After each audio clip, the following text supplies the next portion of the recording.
Welcome to Tea Time with Shayleigh and Amber. I'm Shayleigh Evans, and I'm a life coach for pets and their people. I'm a truth seeker, and it's my passion to empower others and to give animals a voice along the way. I'm Amber Leidick, and I've been a performance horse trainer focused on behavioral issues for over 20 years.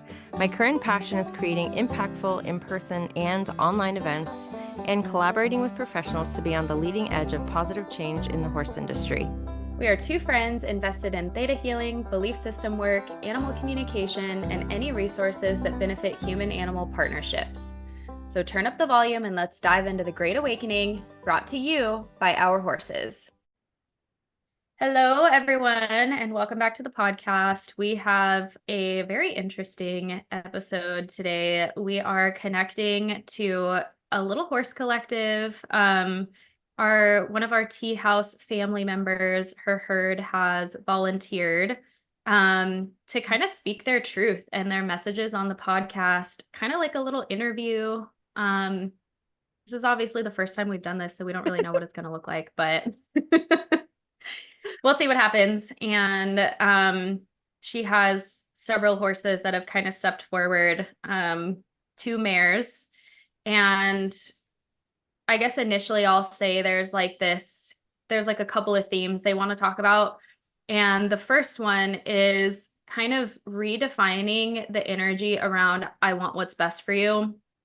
And keep in mind, as I ask the horses these messages, some of them pertain specifically to their people, but for the most part, I'm asking it with the intention of what energy do you want to bring to the world?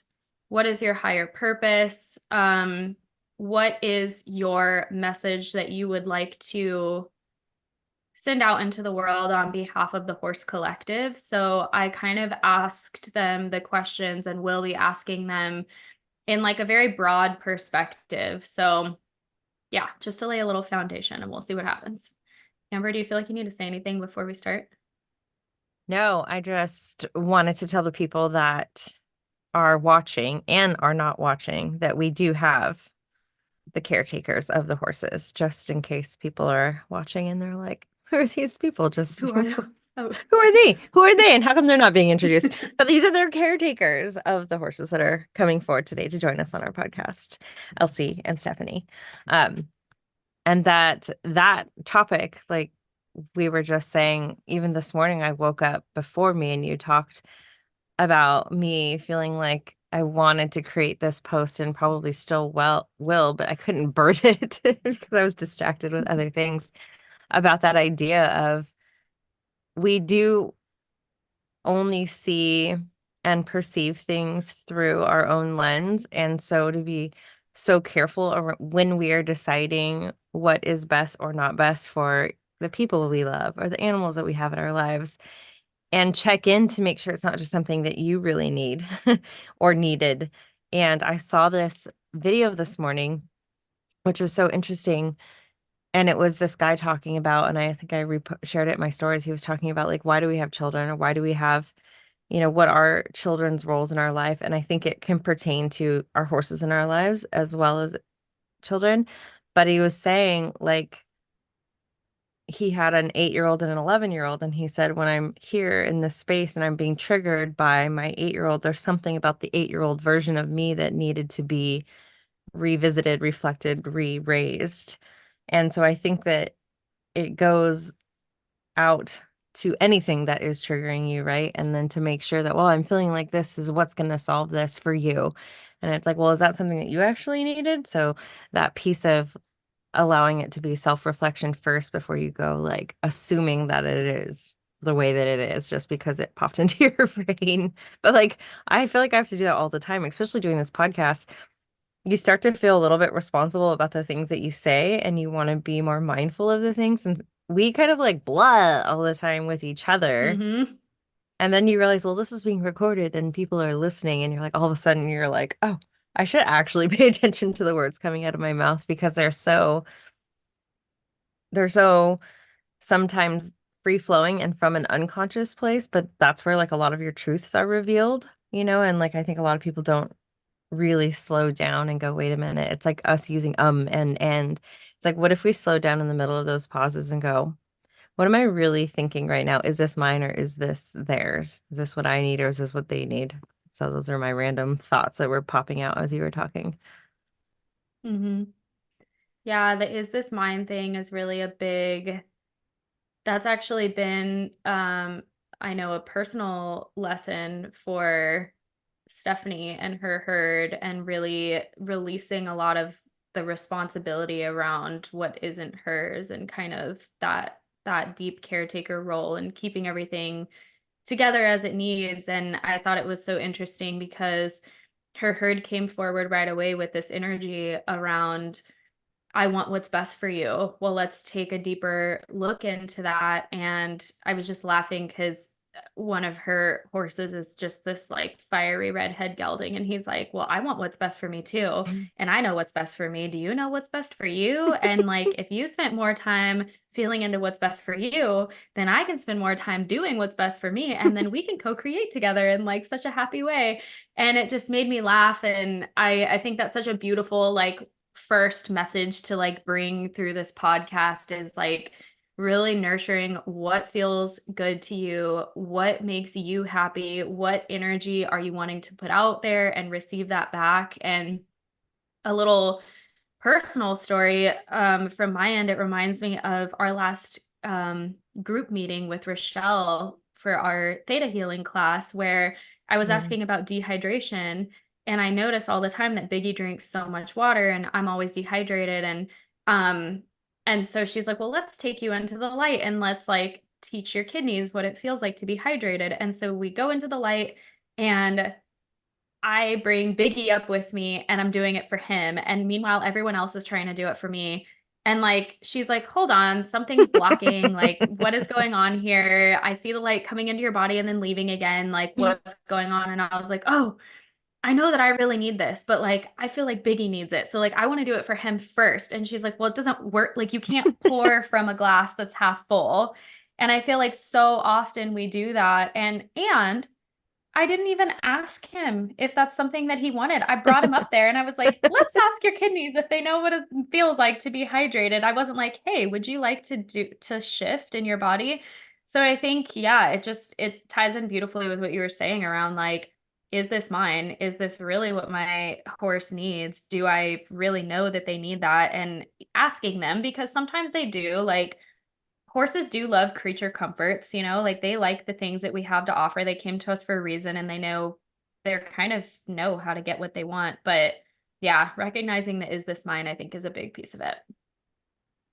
Yeah, and then I think we attract so many people that they're not necessarily takers ever. Like, I don't know if we've ever had anyone, definitely not in our membership, definitely not in any of our workshops. Have we ever had anyone be somebody who's like, I want this from my horse. Tell me how to get it. You know what I mean? Like, that's just not a thing that we attract. And so we attract all these people that just want to do nothing but give for their horses, when that same sentiment is like, you can't do that. And we all know that.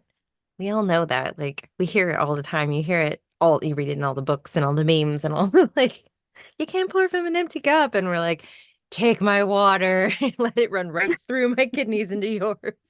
It's just, that's a slowing down piece of, what do I need right now? And if I feel like I'm not worthy of it, or I can't make the time for it, or it's not right for me to do that, that's where like that self-reflection and that starting to ask yourself and get curious about those questions. Why do I even believe that I shouldn't be able to slow down and take care of myself first? Like, why do I think, where did that come from? And you clear that first and then go out into the world and hydrate kidneys that aren't yours.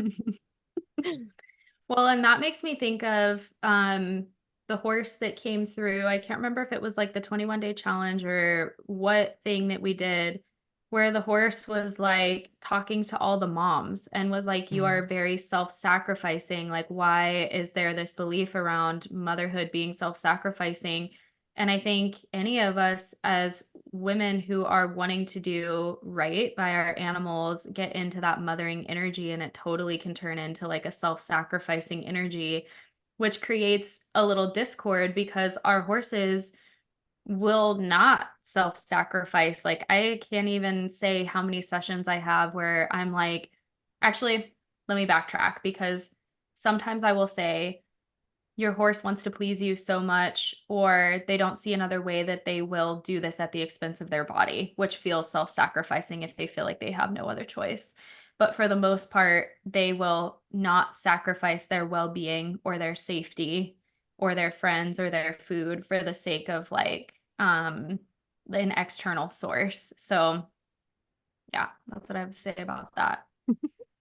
This is actually a very distracting podcast because the horses are talking to me at the same time and I'm like kind of losing my train of thought a little bit. Like there's this little baby Sizzle and she how old is she now, Stephanie? Like a year or 2 years? Two, almost two. Yeah. She's just like nuzzling and it's just kind of funny because the horses want to talk about blanketing because that's very relevant. Like it's winter right now. These horses are in Canada and it's very snowy. It's actually very picturesque. We should like put the background of the picture that Stephanie posted because it's so pretty. Um, but it's so interesting to me because some of the horses present themselves with blankets and some don't.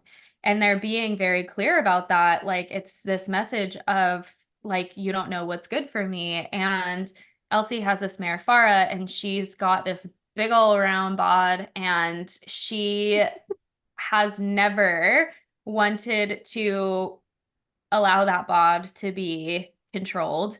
And it's been a big thing for their relationship. And she's coming forward with this message of like, you don't know what's best for me. I might want a blanket or I might not. And it made me think of how us as humans will totally be like, they're going to regret it later. Like, if you don't wear this blanket, it's dropping 20 degrees and they don't know, or it's going to be raining and it's cold and freezing. And it just, it's funny where my human mind went, where I'm like, well, if you don't wear a blanket and you get cold and you don't have shelter. And she's like, well, that's not now. Like, why would I be thinking about that then? I would just, you don't know if that's going to happen or not. She kind of gave me this vibe of like, when the weatherman says it's going to rain, does it always rain? No. Like she can pick that up from the human consciousness, how we're like, the weather is always wrong or whatever, like whatever we see. So she's like, how can you trust this like piece of technology? I'm trusting that my body has everything that it needs. I know my person is going to offer me the resources. I have food. I have trees. I was also meant, she's like, she's telling me now, I was also meant to live outside. So, I mean, there's that. But it's this energy around when, what do I want to say about this? I guess with blanketing specifically, where like our human minds will go, oh, I don't want to like fail my horse or choose the wrong, like Smart Pack has that blanket calculator where you like put in like the temperature or whatever, and like it tells you whether or not to blanket your horse or what weight to blanket your horse. And it's like, whoa, when did we stop listening to them? And we're like looking at this calculator to decide. And just knowing that this is what she's saying. She's like, because I'm saying, well, what if the temperature drops and you get cold? And she's saying, well, at least that I made that conscious decision and it felt good to me at the time. That's her message. Felt good to me at the time and it feels good now. Like there's no, I wish I had my blanket. It's just now I need to walk over to this hay pile and eat a little bit more so I can stay warm. So yeah, here's my current situation. What am I doing right now? And how do I want to feel? It is such an interesting thing, the whole blanketing. And like every year, as soon as winter starts to come, it's like this frenzy of like things in different groups. And like there's memes and there's like, and it is, I stopped blanketing my horses 2 years ago. And last year was the rainiest year that we've probably ever had in California, at least in my lifetime. And everyone except for Clover, who is my mare, who is like, yesterday I opened the gates to let everyone out because it rained really hard, let them eat breakfast, and I opened it and it started to sprinkle and she stopped at the edge right where the shelter ends and was like, no, I'll stay in here. Like she would stay in her stall 24/7, but she's an anomaly. And it was like there was something that Shayleigh had said to me where she was like, a lot of horses will say that they like the feeling of the raindrops on their body as like a proprioceptive thing, like it feels good to them. And I swear, after she told me that, it released so much pressure on me to like make sure that they weren't wet and cold because I hate being wet and cold. And so it was like this huge thing for me. And then secondly, I think before I really started having these conversations on the podcast and just knowing Shayleigh was, and I think this is pretty, and you can tell me if I'm wrong, pretty common where people, I'm like, oh, my personal example is when my dog Luna, I almost called her Sugar. That was weird because Sugar also had this issue, would run out, and it's coyote season right now. It's breeding season. The coyotes they get really wild and they're always on the property and it's like a whole thing. And I'm like, can you just tell my freaking dog to not run out? Like, I'm like, let me force what I need from her to not do. You tell her that. And it was just so funny. She's like, well, I can let her know. And she's like, hold on, let me go, let me go. And she came back, and I believe the response was she basically farted and walked away like a Yeah. dog middle finger. And I'm like, it's so funny that it's like I wouldn't be able to tell another human, hey, I don't want you to do that, don't do it, and expect them to do it. But I think us as people think, well, if they can understand what we're saying to them, they should just comply. They should just understand. And Hmm. they still have free will. They still have their own ideas. And that was the other thing that she would say, own idea, own idea. So now I feel like I see Luna at all times, own idea. And it was the same thing that I was like, tell her not to eat the chickens because we have to lock her in the house midday because the chickens come out and there's like a whole freaking schedule and she keeps eating them. So now it's like this thing. And like, just tell her if she doesn't eat the chickens, she can be out all day. And it was like, nope. And so ironically, like hardly ever do you know of dogs that have a history of eating chickens to stop, and it was like the moment that I was like, whatever, this is just you eat chickens, so you go inside for a few hours a day, whatever, I give. And then she now can be out with the chickens. It was just like she was trying to teach me that lesson of you just need to let it go. This is who I am, accept me for who I am and what I do. And I was like, okay, fine. And now she's out with the chickens all the time and she doesn't even bother them. So it's just as interesting. It was like those two things really stood out for me that released my like, they must hate it, which was me. I hate it. It wasn't them, except for Clover. I know she hates it. And then also this like you can't think that just because they understand why you're telling them they need a thing, it's still it's not relevant to them. They don't care. They know what they need and what they want, and no thank you and own idea will forever be stamped in my brain whenever I feel like I want to impose what I think on my dogs or any of my animals because they're all very independent. Hmm. I know. It's so interesting how like the strong-willed animals go to people who will listen and they will like fight and fight until people give up on them and pass them around and then they find someone who aligns with their messages. Like one of Elsie's mares who's non-physical is kind of like chiming into the conversation and it's like this energy around like I and it's kind of funny because it's almost like I had to fight and fight to get to you. And then when I'm getting to you, I'm gonna like fight for you to hear these messages too. And not fight in the sense of like anger or negative. Like it doesn't feel like that at all. It's just like I have these messages and I'm going to and that's why I have such a strong opinion around lost animals and rehoming animals. And I do feel like there's an ethical piece to it. But I also just see that broader perspective of animals that are, it's just like they know what they want and they're going to curate their experience. And sometimes they really do know what pushes their humans' buttons because they're like, I don't belong with you. Like, I belong with someone else. And I'm going to teach this little girl all about riding and boundaries and how to stand up for herself and how to find what feels good. Um, and then when I leave, I'm going to give her another mare that has the same lessons and she's going to learn it in a different way. And, um, yeah, it's just kind of a fun experience and it's interesting because the horses also have like this energy around comparison and I know we've talked about this a lot in the podcast because comparison is such a big thing we do as humans. Like we compare one moment to the next, we compare one friend to the other, one vacation to the One other, we compare the squishy weather, to one another. squishy to yes. My lesson is still being Uh, learned. It's my water is on it though. Yeah, actually, the squishy. So I got this Vibes Up pad Oh from gosh. Jessica Lynn with Earth Song Ranch. She sent it to me, and it came with a little sticky note that said, "Put this under your water, and it will make your water bubble." And instantly, I had a belief that I was going to put it on my water and my water was going to bubble, and it did.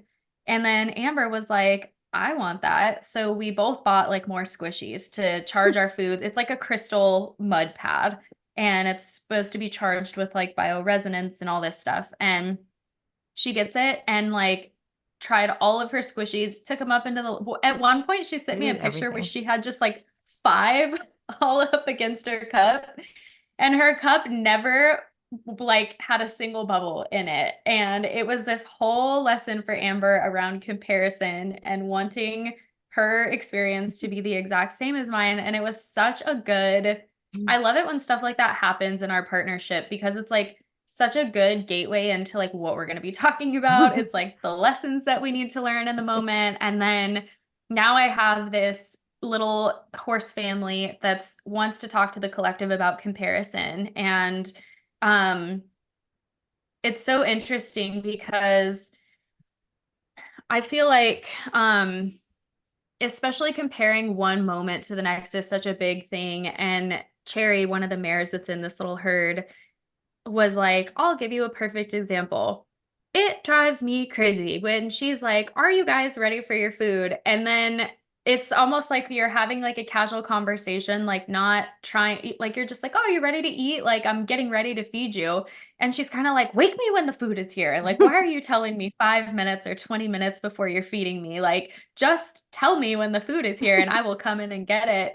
And it was just this funny, and she's such a little chonk too, which makes me more happy that like this is her message. But it's just, it was this energy around like, I don't really care what you're doing in 5 minutes. I care what you're doing now. And as I'm looking at you right now, I don't see any food in your hand. So like, why are you telling me this? And that's been such a big lesson for me lately, is like being in the current moment. And I keep having to bring myself back to like, what is going on now? What is going on now? And it's wild how throughout our day, like even if you just were to be very conscious for 10 minutes, there's probably like 5 times in that where you think about what you're going to do next and you have to bring yourself back into the current moment. It's so interesting how we live so future and past. I wonder why that happens to us. Yeah, and oh, oh, sorry, there's a horse where it's not supposed to be, but I'm sure it's fine. I was like, oh, you're not supposed to be there. Um, there's people here. I'm sure it'll work out.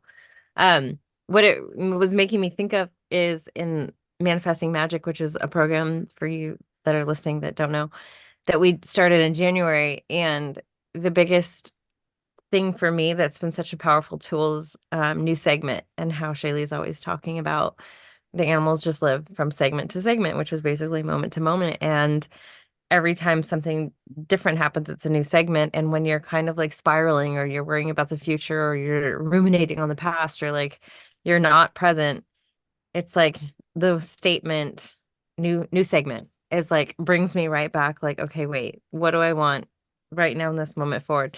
Like, I was really stressed out this morning, and I was running around, and I tried to set my stand up, and it was all wobbly, and then I was trying to plug my computer and it was just a mess. And I literally just stopped, and I was like, new segment, because I was scattered, right? So just even finding like something to anchor in, like a word, or like anything, a smell, if that's something that works for people, like these little tools that you have to bring you back in the current moment repeatedly, as many times as you need throughout your day.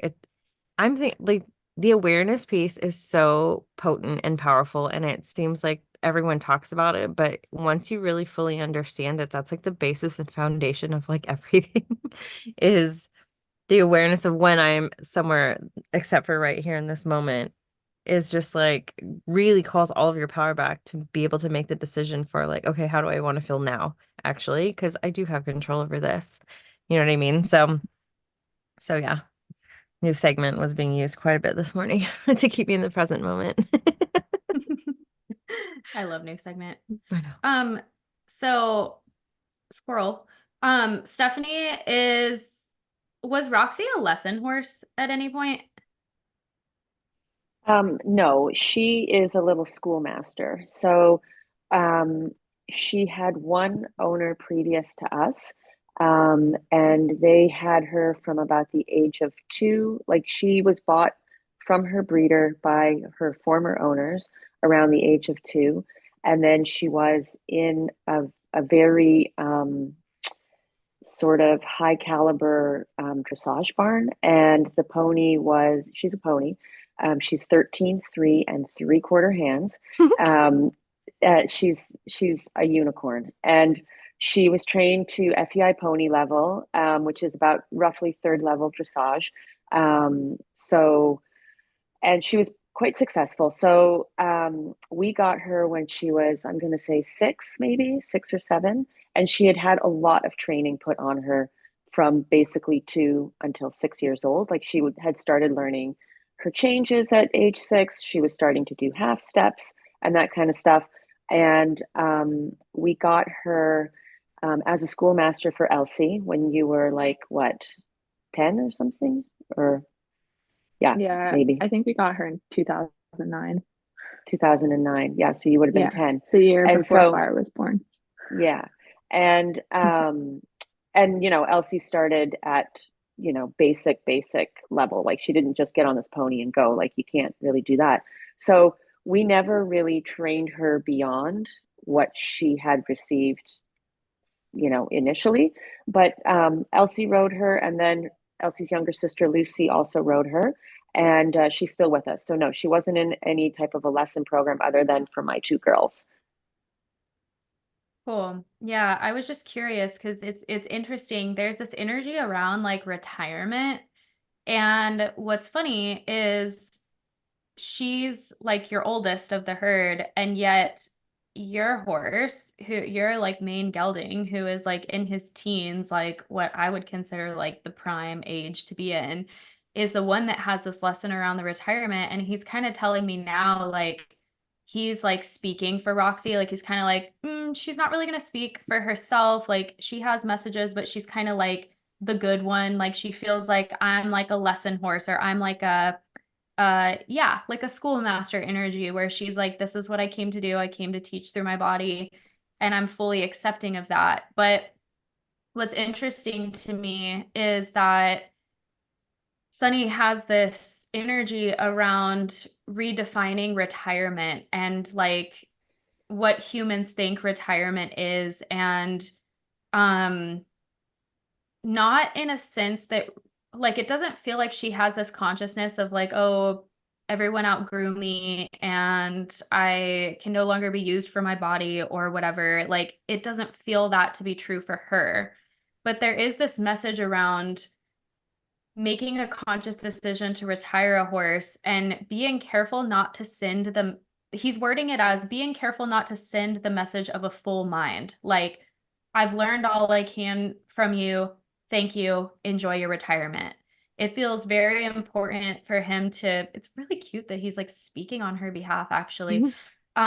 Where it feels like, okay, I can no longer learn from you. Therefore, you go eat grass and be a horse because I know what your lessons were for me and I've learned them all. And you're retired from teaching me. And he's kind of saying like,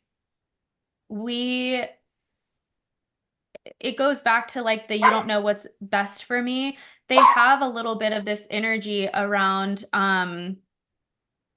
you don't know the depth of my lessons for you. That's what he wants to get across. And so this is more for horses that are being retired, not so much in your herd because I know you guys and you guys have continued, and maybe this is why it doesn't feel so relevant to Roxy is because she doesn't feel that way. But for horses that are being retired or who can no longer use their bodies for work, or maybe they never really could use their bodies for work in any sort of regular way, that he wants people to be very mindful of feeling like your mind is already full and like your horse doesn't have any more to offer you, or you're only giving them a safe space to land. That doesn't feel like it resonates with the he's calling it the old horse community. He's like, that doesn't resonate with the old horse community. Like the horses that are older still have a lot to teach, and there's like this pity energy consciousness that he's kind of like, this doesn't really need to be there. Like when people are like, oh, how dare you just throw your older horse away? Like you should keep them forever and ever. And he's kind of circling back to this energy around maybe that older horse doesn't want to be with you forever because yeah, they might be finished with your, whatever they were teaching you, and they have more to offer somebody else. So maybe just being mindful with the older horses or the retired horses or the horses that are not serving through their bodies and maybe they once were, like being careful of comparison, and also um thinking that you've learned everything that you could possibly learn from them, I guess is what I'll say. Yeah, and I think it kind of goes back to when we're talking about this, the awakening that the horses are trying to also usher through, where people think, because even the young horses who are needing to be retired because their bodies can't physically handle a workload or do what they were bred to do or expected to do, it's like because there's more. Like our purpose is not to come here to be ridden and serve you and check off all your boxes and get all the things accomplished for you. It's like the piece of your ego that gets sort of eradicated when you've loved something so deeply and had this like vision of all the things that you were going to do and be with this and get and accomplish. Then all of a sudden it's like, well, you can't do those things now, but you still love the horse that deeply, where you're like, well, I'm not gonna just get rid of you. There are some people obviously that transition the horse and maybe the horse goes and does something less and it's what was supposed to happen. But for the people that are like, I could never, but then it's like, well, now what? Just maybe having that idea of I'm just going to retire you and put you out, and you can go live your life and I'll take care of you forever. It's like, well, there's still this like engagement and this connection that can happen. And I think that piece of, well, now what? If I can't do those things, now what with you? And I know that because that's kind of what I went through with my gelding, who is now, of course, perfectly sound, mostly because I don't have this big grand plan of all the things we're going to go do. He's like, we can go do all those things now if you want. I'm like, no, it's fine. It's fine. But it's Don't need like, it anymore. no, I don't need it anymore. And he's like, cool, but we can go do it for fun. I'm like, oh, okay. Yes, we could do that for fun. Um, but it is that it invites you to look at that piece of, okay, well, now what? If it's not that, then what? You know what I mean? So the retirement piece, maybe it's even just the retiring of the agenda that you had previously, or the ideas or the expectations you have, like retiring those and creating something new. You know what I mean? Yeah, for sure. Because especially for this little pony, like she kind of likes her new role. I think not that horses need to be labeled, but she's kind of like, yeah, I'm kind of the glue that keeps everything together. Like I'm like the perfect balance for the herd. I don't let anyone push me around. And if like she feels like she'll step in if like they're getting a little crazy. And now it's funny because like Elsie's two horses are at Stephanie's house, and we were having a conversation the other day about how everyone is settling in. And this morning when I went to connect with the herd, like Elsie's two horses are like, we're great, we're fine, we're destroying the hay nets, we are like, they're totally happy.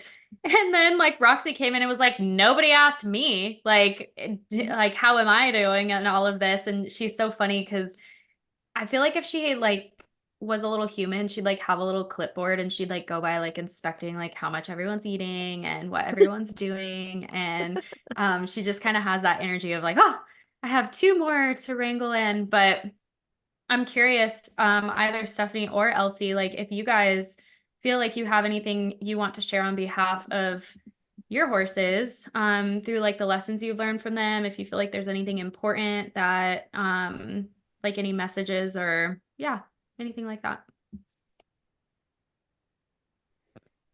Do you want to go ahead? Sure, yeah, I can go. I was gonna say, one of the really cool lessons that I've learned, um, interestingly, in this like theme around comparison, um, so I have my mare Farah and then my gelding Ike. So I've had Farah since she was born, and then Ike came into my life almost 5 years ago. Um, and he came into my life right at a time where I was transitioning like everything with Farah. We were Oh no. getting out of the traditional dressage world and um, Oh, can you still hear me? And yeah, so anyways, at that point, I thought, well, I had been doing all this stuff with Farah that like wasn't working for her, all these different types of training and horse keeping, and her body and her mind were breaking down. So I was like, okay, we need to turn this thing around and change everything and go a lot more natural and holistic. And so it was really funny because when my gelding Ike came into my life, he was from a very, very traditional background as well. And so I was like automatically applied the same mental philosophy of like, you must need to have everything natural, and this is what's best for a horse. And I've just learned all this through Farah, so that's going to be what you need, and I'm going to get it right this time. And I'm like, woo. And so that was super interesting for me because what was best for Farah, now in hindsight, I took it really well and he is super adaptable, but I've learned a lot in terms of meeting each horse where they are and in terms of their individual needs, because given his background, all of that structure and regimented way of life from his previous life was really hard for him to adjust to now of like, you're living outside 24/7, you don't go in a barn anymore, you eat like whole foods. And so one of the big lessons, yeah, from Ike is that when I started doing all this more natural lifestyle for him, it was actually really hard on his system to transition. So that's been super cool for me to just gain that awareness of it's not a one size fits all protocol, despite what we read and talk about in terms of what is a good or gold standard for horse keeping. I think we can agree that following the 3 F's and trying to have our horses' lifestyles as close to mimicking what a horse in the wild would be like is species appropriate, and that's really great, and I certainly believe in that. But knowing that if a horse hasn't had that life up until a certain point, you might need to be pretty tactful in terms of your approach to introducing this new way and checking in along the road to see how they feel, and whether or not they're down with that plan. Yeah. Yeah, that's so true. Because I feel like just being an animal communicator and talking to so many horses, it just it makes me laugh when I see the extremists when they're like, no hay nets or no this or no that, or your horses need to be blanketed or they can't have hind shoes or they need hind shoes. And like every single horse that I talk to, like some of them are like, I love my creature comforts. I want an additional fan. I want like a hay net in this corner and that corner. And then you have another horse that's like, get me out of this fucking stall. And they really do all have their preferences. And I mean, it's just like how some people prefer to live in the country and some people prefer to live in the city. And I guess we could argue like, yeah, they know what they like within the parameters of what they're given. But like, isn't that all of us? Like we put ourselves in we live in a certain city, we do a certain job. And so we have choices within the parameters we give ourselves too. So that's like such a big conversation, but I love those takeaways because I've really learned that with my own horses too. Like I remember I used to feed them all the same thing, and then I like got into nutrition and now they're like on wildly different herbs and they all have different body energetics. And yeah, it's interesting how but then I don't do that for my dogs, which is so weird. They're all on the same food. So it's Oh. just yeah, it's kind of funny. It all starts with the horses. I feel like we start making those changes and then um yeah, so that's a really cool takeaway. I would say for me, the biggest lesson so far has just been sort of a little bit what we were talking about at the beginning, where um, you want to do what's right for me or what's the best for me, but you need to do that for you first. And it goes back to a couple of years ago, I was just so desperate to try to connect with Sunny on a different level, like a more a more real level. And he was just like, didn't want to have anything to do with me, because he's like, dude, you can't, you're not even connected to yourself. You're so out of your body and out of your mind. How do you expect to connect to me? And so we still struggle with that, but it's getting better. So like that's been the biggest thing for me, for sure. And I'm so grateful that he has come here for that.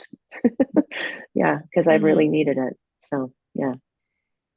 Yeah, they're such crazy I love that. accountability partners.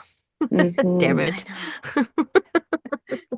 I know. I love that that's like especially because like, I won't get too much into the personal level, but like just us, like you're like one of our OG tea house members, and you come to every single thing that we do. And so I understand like the level of responsibility that you hold yourself accountable for.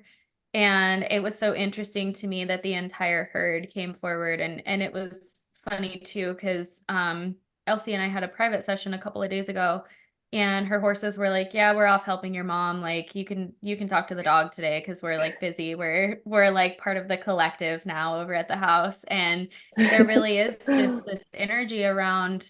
And I just decided like this morning when I originally connected with them, because I had to connect with them before this podcast, because I was like, this is going to be so distracting to me if I leave my energy wide open and everyone just has all these little bits and pieces that they're saying. And so I was like, well, what is Stephanie's part in the awakening? Like, if all of you, because all of your horses have a level of difficulty about them, so to speak, like they all just have like these very strong opinions and energies. And I thought it was so interesting that they came forward with this message of, we came to her to continuously prove to her that she doesn't have to figure out what's best for us. Like she joined with us because we are so centered in like ourself that we don't need her to figure out what's best for us. We need to hold space for her to do that. And I thought that was so cool, because you do take on a lot of responsibility just as the person you are. And your herd is just like such a whole and complete little unit. And they just am like, they're like, we want to come together from a place of wholeness where you can see me as I am and I can see you as you are, and nothing needs to change. We just are. Like there's just self-expression, there's just connection. And I guess I'll kind of end with this because this is interesting. So I posted this thing in the tea house around correcting vision, and those of you who've been listening for a while know that I'm on like this little personal vision. Still have my glasses on if you're watching this YouTube, so my vision is not 2020 yet. And I feel like I still have more to learn. But Your eyes are teaching Stephanie was you. like, "Oh yeah, like yeah, exactly." And it's just interesting when I hear this message from your horses. I'm like, "Oh, that's why you don't have 2020 vision either." And Mm. I was doing one of these lessons the other day, and the lady ended the lesson and was like, okay, now just open your eyes and let your eyes receive the light. Like, don't try, don't strain, just open your eyes. And I like stood on my balcony and I looked down and I opened my eyes, and it was Biggie standing all fucked up. And I was like, why is he standing like that? And immediately my eyes went back to blurry, and I was like, oh crap, like I'm missing this whole point. Like my eyes are like, you are not going to be able to see until you can look at someone as they are and accept it without judgment. Like Oh until you my get that lesson, goodness. you're going to have blurry vision. I know. So I've been like walking around like all day. So this morning I took my dogs for a walk, and I was like, Tree, I see you as you are and I accept you. Rock, I see you as you are and I accept you. And I can feel when I'm trying to convince myself of that. And then I have to stop and be like, no, all right, I'm judging a little bit that you're limping on your left hind. Like, okay, how can I come to a place? And it's just so interesting to me, like that energy around, can I really accept where my animals are where other people are without an opinion about it and just know that that's them and focus fully on me. Like that is a hard thing to do. And so for someone who has a lot of responsibility and you see something that you want to like fix for them or make different for them, that's a big lesson. So yeah, you have a whole herd that's funneling you into that. At least I only have one horse. It's funneling me into that. Oh, so Yeah. good. Yeah. I'm a slow learner, but I'm committed. So I feel like too, whenever I feel like people say I'm a slow learner, it's like those are always the people that are getting the lesson so deep. It's mm, like you're not supposed to get it fast because it's supposed to be so thorough and so sustainable and so anchored in. And I don't know where I think I posted it in the manifestation. I'm like talking about things I posted. Um, and it was talking about that the fluctuation and the healing, and when you're in these down spots where you're like, oh, I'm in this mm, shit again. And people assume that it's just this like wave that you're riding where you're like, oh, I'm figuring it out. Oh, I'm back in the shit. Oh, I'm figuring it out. But that you're always raising the bar. The dip isn't lower or where you started. It's always going up. Like there's always this incline of learning. And so to remember when you're in those moments, it's like, oh, it's that grounding and the integration of the thing that you're getting downloaded with that you're starting to understand. So it's like, I think people get really hung up in that part where like, oh, why am I feeling responsible again? Or why am I judging again? And it's like, but at least this time you were aware of it. You know what I mean? Like years ago, that wouldn't have been something in, the conscious space at all. So I'm always encouraging people to celebrate those moments like, oh yeah, that was fucked up. I should have done that. But it's like, oh, but at least I'm aware of it now. Like, oh, good for me. And to not judge the downsides of it, right? It's to not be too hard on yourself, just to be like, I'm going to celebrate the fact that I caught myself and I was like, oh, that's right. We're not doing that anymore. Let's just new segment. New segment. So many new segments.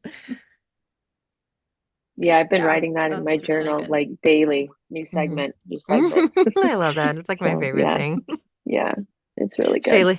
Shayleigh's always coming with like my favorite things that I say. Oh, own idea, new segment. I'm like, oh gosh, okay, animals, I got it. Well, and you know what's funny too with like the own idea is that started out me following this Instagram of this bulldog who had a bunch of physical issues and he couldn't put his hind leg underneath his body. So instead of her dwelling on that and dwelling on his issues, she would post things like he's doing a dog show, this is his own idea, and like would just like like make light and like positive energy behind the weird things that he would do. And so it started with me like doing that. Like I'd see like the same position if my dogs did it and I'd be like, oh my God, that's an own idea. And then it evolved into this thing where it totally does like help you soften things around your animals. So like you notice your horse standing all saggy, or like with Biggie, it's always this thing, like he's always just like this saggy little bag of bones out there that like he just doesn't look right. And then when he moves, he's like so pretty. So I'm always like, why are you standing like that? And so yeah, I forgot about own idea. I need to start incorporating that when I see when I see him standing. Because sometimes it really is just a little like mantra or a little thing that you can say to like snap yourself out of that. Like, why do I care about that? Or, just bringing light to the situation. It doesn't mean that you're trivializing that experience or that you're not being consciously aware if there's pain or discomfort or something like that. But like, you can't control everything that goes on in their body. So why would you like focus on it? Rocco, thanks for Always, ending the session, man. always ending the There's always a session. dog that ends the I session. know. I was like, I oh, know. there he goes.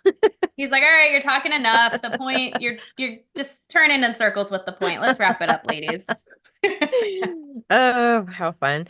All right, well, thank you guys so much for joining us. It was super fun. Thanks to the little herdlet that came through to usher in these messages for all of us and give us something to chat about as always and think about. If you guys are watching or listening to this episode and something in it resonates, then please feel free to comment, share, like it all the things. And we will see you guys next week. Bye. Thank you. Bye. Thank you.